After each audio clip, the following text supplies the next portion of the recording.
Hello punters, welcome to yet another preview for tomorrow. This is going to be the Morphettville preview for tomorrow. Obviously a fantastic car racing there. Carnival is really heating up now. We've got the South Australian Derby to look forward to, and a few other decent little races in there at Morphettville. We're looking at the Size Produce Group 3 for the 2-year-olds is the first race of the card. Got the Guineas, so they're the big feature racing to look out for. I'm not going to do every race here at Morphettville because there's a couple of races that look to have stumped me a little bit. I'm not all over the South Australian form, so for me a little bit hard to follow considering I haven't been following them as of yet. So I'm just going to take you through the races that I'm really confident on in depth, and what I'll do is on those races where I'm not, I haven't done as much of the formula. I'm not as familiar with those South Australian sources. I'll still give you an on top because I have looked through and found some winners in there that I believe can come out on top. But I won't be able to give you a first or fourth selection. So if you are playing first fours or quaddies, I do apologise, but I will try and get out. Obviously, the last quaddie of the card. So you're looking at race 5 to 8. So that's the quaddie of the card, the quaddie legs. I'll be able to give you plenty of numbers to anchor your quaddies if that's the way you're going about it, or your first fours, just not in the first couple of races of the card.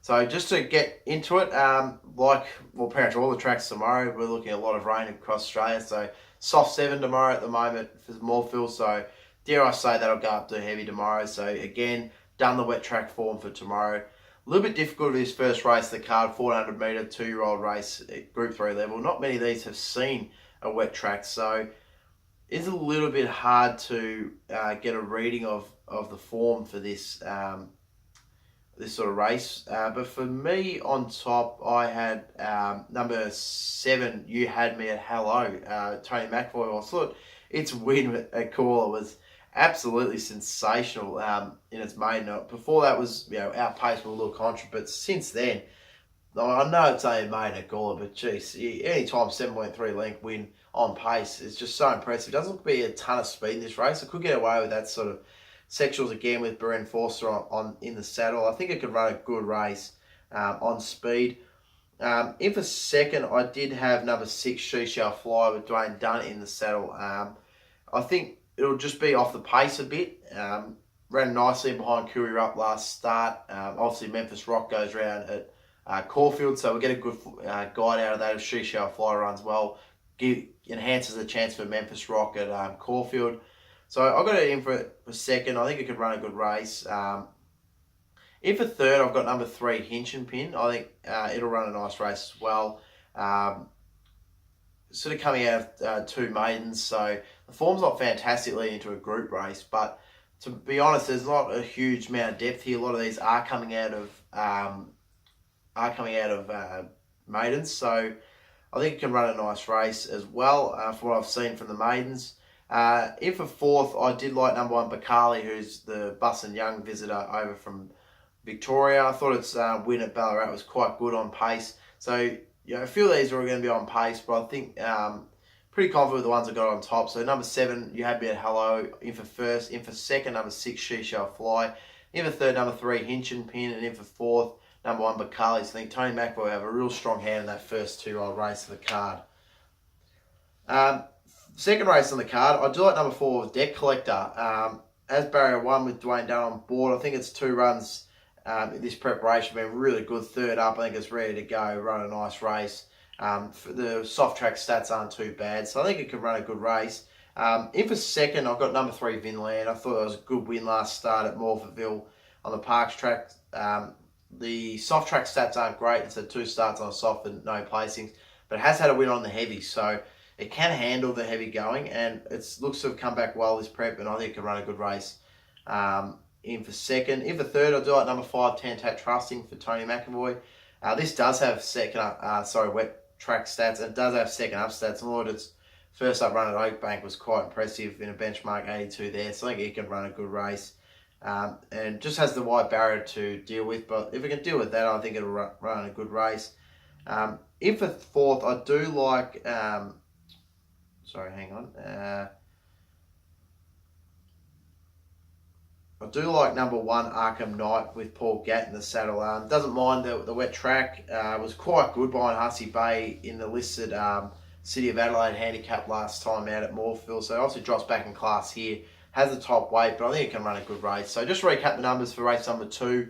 Number 4, Deck Collector on top. In for second, number 3, Vinland. In for fourth, number 5, Tantat Trusty. And in for fourth, number 1, Arkham Knight. Third race of the card, it's a 1,050 metre race for the 3-year-olds. You have Takia Time resuming off the inside barrier. I've got to have it on top. I thought it's just got the better of the chance of this race. There's a lot of pace in the race, so but of the on track runners from that inside barrier, I think it'll have a good kick on its hand.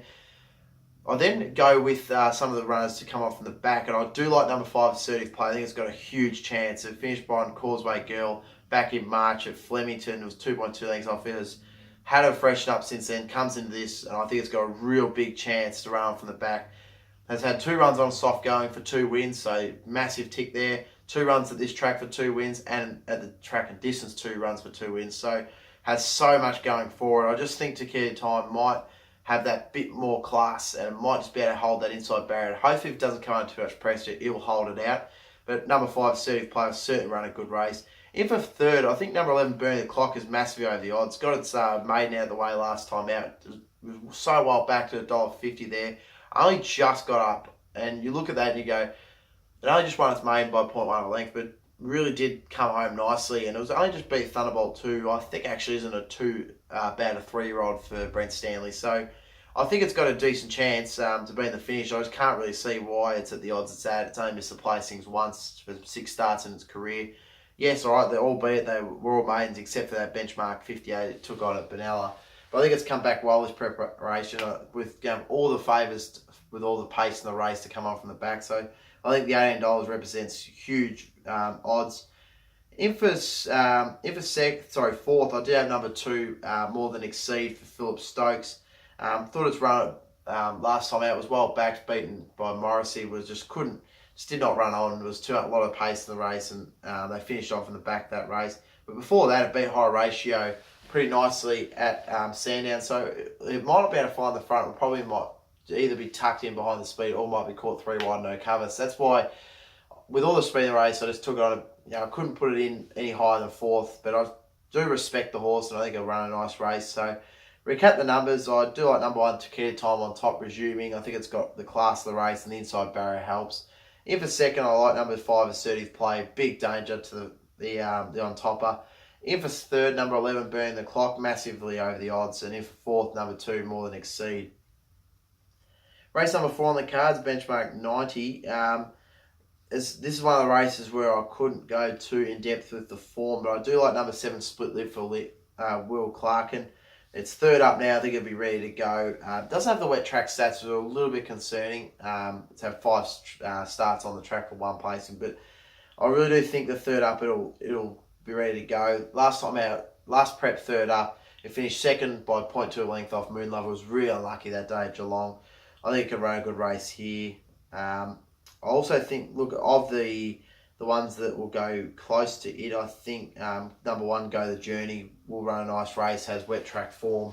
Was only just beaten by RTD2 last time out. RTD2 ran quite nicely in the Warrnambool Carnival, was only just beaten late there by Curragh. So I think it can run a good race again. I think they're the 2 to beat, looking at it. But as I said, I haven't looked at it in depth. I just couldn't put a 4 together personally, so apologies, but I do think they're the 2 you can follow.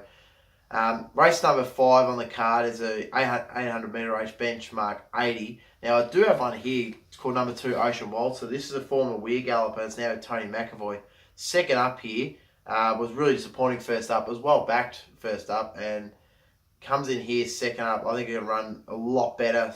Stays at the 1800 metres, which is interesting, but it's had some decent enough backing, so I actually am quite confident to have it in for a nice chance. In for second, I like number 4, Tani Tiara. I think it'll run a nice race. Comes from in behind Low Stark last time out. Just box on what there was a decent enough run. Looking at some others on the card in that race, I do like number 7, Misidentified, with Ollie on board. Heavy trackers won on a heavy track before, so that's a massive tick. A bit of odds, I do like number 11 Zagato Star with Damien Dunboard. It was pretty disappointing last time out behind Vinland, but before that it was in some nice form. It finished 4.1 lengths to third and behind Sets to Sparkle, and I just got beaten by Lady Young in a benchmark 60 balaclava. So return to form, I think he can run a nice race, and obviously the booking of Dwayne Dunn is quite appealing at those odds. So, but I'm quite confident that rate. Number 2, Ocean Waltzer on top. I think it's going to be the one to beat. No knock on Lowestark. Obviously, it won last time out. A lot of these horses have to come in from behind it, but just that wide barrier is a bit of a concern for it. Race number 6, LA Guineas. This is a mile race, 3-year-olds, and look, not a massive depth to it, to be honest. But hence we can find something at some good odds. And for me, I quite like the chance of number 3, Musclebrook. I think it's soft stats are good. 3 starts, a win, and a placing. Look, hasn't been able to get it done this time, but it hasn't. You look at a 6th and a 7th, but that 6th when resuming this preparation was 1.7 lengths on Mystery Love. A lot of good form out of that race. It was a really good run from the back. Last time out, it was 3.4 lengths off Satori. Satori will go around an earlier race at Caulfield, so we're getting a nice gauge on that form. Thought it was okay running off from the back. It wasn't all that bad, to be honest. And I think third up will suit it really nicely, especially getting that wet track now. You got to remember this horse ran around Group Company as a 3. In the spring, you're looking at was 0.8 of a length off Leonardo da Vinci in a Group 2 at Moonee Valley. Then, of course, ran in the ran 9.4 lengths off the Autumn Sun. Of course, that race, that was the Guineas, Caulfield Guineas. So you're looking at some really good racing for Musclebrook, and I think off Barrett too with Damien Oliver, who's absolutely flying. Obviously got those 2 big Group 1 wins there last week, so I think he can continue that form and win nicely on number 3, Musclebrook, at some nice odds. In for second, I do like the chances of number 16, a Mannequin for Michael Kent. I thought its run last time out behind Declaration of Heart was quite good. Really finished off nicely from the back. Comes from 2,000 metres back to the mile, which is a really interest. And I think it'll run a good race. The Declaration of Heart, of course, goes around the Derby. So a lot of those horses do go around the Derby out of that race. So really interesting that it's coming back here. There's a bit of speed in the race, so I think it can have all the phases run off in the back again. I think it can run a good race at the good odds. In for third, I did like number 8, Glen Knight Jack. I think it's had a nice run into this prep. It's come from the 14 up to the mile. Only just finished behind Vinland last start. We'll get a gauge on that form earlier on in the card with Vinland running around in race number 3. Yep, race number 2, sorry. So we'll get a nice gauge on that form.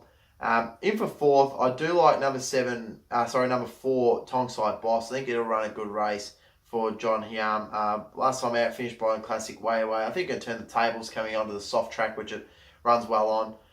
No knock on the top 2. Winning Partner and East Indian Man. I'll definitely be adding them into quaddies. I just couldn't get them into my numbers. East Indian Man with the wide barrier, a bit of a concern. Winning Partner was really good, winning a Class 2 at Oakbank of 61 kilos recently, but doesn't handle the wet tracks. That's my concern with that horse. And then with East Indian Man, also doesn't handle the wet tracks, so that was, again, a concern. So go on with that wet track form. So just recap numbers. Number 3, Musclebrook. I think Ollie can guide this home at the nice odds of $9. In for second, I do like number 16, a Mannequin on with some very nice odds. $26 looks quite appealing. $6 to place. Third, number 8, Glen Knight Jack, and in for fourth, number 4, Tongside Boss, which, as I said, I think can return the tables coming onto the wet track from behind Classic Wayway. Classic Wayway, sorry, not in this race, but I think it can run a nice race regardless on the soft track. Race number 7 here is the Derby, 2,500 metres, 3-year-old Group 1 race. Look, so much ability and talent in this race. I've gone with number 1, Chapada on top. Has a wide barrier, Willie Pike on board. But for me, I think it has the form over these. You look at it, it finished in the Australian Derby behind Angel of Truth. 7.7 lengths, quite disappointing. Before that, it's run behind the Autumn Sun was electric, 2.5 lengths on a heavy track. Before that was quite disappointing, but it's just been in some really good company, and I think Michael Moroney's got this really well set up for this race. I love how he just has taken it out of that Derby. He's given it a month of freshen up, taken it straight to Morphettville, straight to the Derby. I think it could be ready to go, and I think it will win this time around. In for second, number 3, Declaration of Heart. Big brew of a horse for Anthony Freeman. I was very keen on it last time out in the Chairman's Stakes at Group 3 level. Got absolutely smashed in late from $3 into $1.90. Bit of a query whether it gets through the wet track, but he's a big brute of a horse, and I think he can gallop through that going quite nice. And I was just so impressed with that last start win. In for third, I do like number 9, Savvy Oak at $34. I think that's paying huge odds. You look at it, you go, it was rolls $1.50 by set of grand, but before that, its win at Cranmer was quite good. Beat We Take Manhattan, it was racing quite nice at that point. So I think $34 is massive overs. In for fourth, I do like number 2, Mr. Quickie. Has not got the wet track form, which is a bit of a concern, but it's probably one of the better horses coming to this race. Has to deal with the wide barrier, but if it has enough speed, it should be able to wind up and charge down the outside and finish well. I think number 5, Secret Blaze, is an out of it. I think it'll have a good chance. Comes into this with a nice win ahead of Transact, who Transact then won at Flemington. Also runs in the first race of the card at Caulfield, so we'll get a bit of a gauge there. But again, the soft track form is poor for Secret Blaze. 3 starts, no wins, no placing. So that's a bit of a query for me. Number 8, Richard Drive. That was such an impressive win at Flemington last week, actually. In fact, it's having the quick backup. I think it'll run a nice race again. I just couldn't put it in on the numbers, to be honest. I just couldn't slide in, but I see it running a good race. And yes, but number 16, Corfilla, might run a nice race at $10 odds. Just no wet track form. Again, a bit of a query for me. So, number 1, Chapada on top. Really hoping this is the day that it breaks its duck. In for second, number 3, Declaration of Heart. In for third, I had number...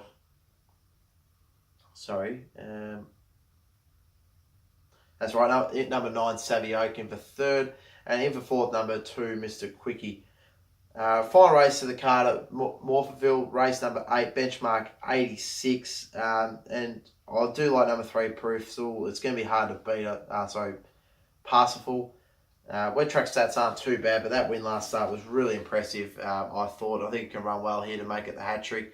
In for second, I do like number 8, Illumicon for Tony McAvoy. It has the wide barrier to deal with, but second up, run a nice race. It ran well behind Guy Trash last start.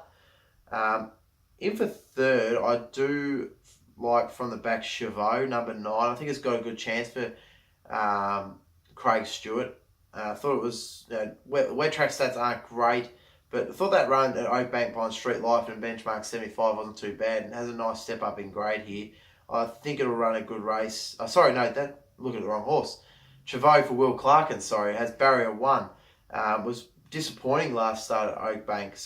They had the exact same colours. I was looking at the $61 shot Montre. But we've got Damien Thornton on here. But before that, obviously take away that run last time out at Oakbank. Before that was only 1.6 lengths off Parsifal. So I think it can run a good race. I've got it in for third. It's going to have all the speed in the race to be able to come on from. In for fourth, I do like number 5, Street Life for Karen Burns. It was a nice win last start. Beat Montre, who obviously goes around $61 odds, which I think is ridiculous. It is quite over the odds. But I do like it in for fourth. Has the wet track stats. Just had a win and a placing on the wet track from 3. But quite confident of the top 2 in the market. I think number 3, Parsifal, has just done nothing wrong so far, and I can't not put it on top for the hat-trick. In for second, number 8, Illumicon. In for third, number 9, Chauveau. And in for fourth, number 5, Street Life. So that's the card at Morphettville. Good luck if you're playing tomorrow. Check out my other videos. I've got the Doomben card coming up very shortly, so keep an eye on that. That's the big feature of the day. So good luck tomorrow if you're playing, and happy punting.